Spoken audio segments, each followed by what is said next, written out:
บัดนี้ท่านมาลาไปเหลือไว้แต่คุณงามความดีสิ้น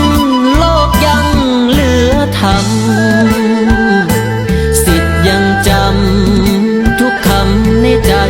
ดวงนี้ก้ม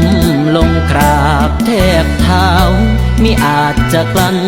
น้ำตา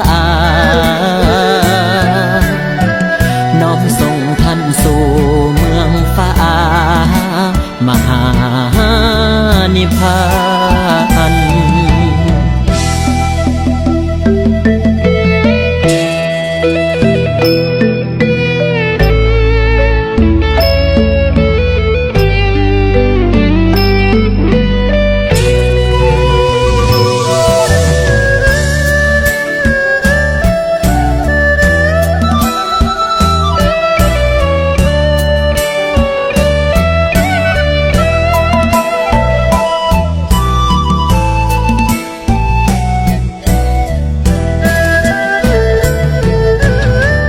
บัดนี้ท่านมา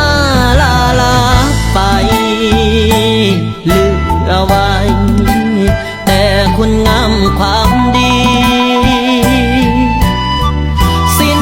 โลกยังเหลือธรรมสิทธิ์ยังจำทุกคำในใจดวงนี้ก้มลงกราบแทบเท้าไม่อาจจะกลั้นน้ำตาน้อมส่งท่านสู่เมืองฟ้ามหานิพพาน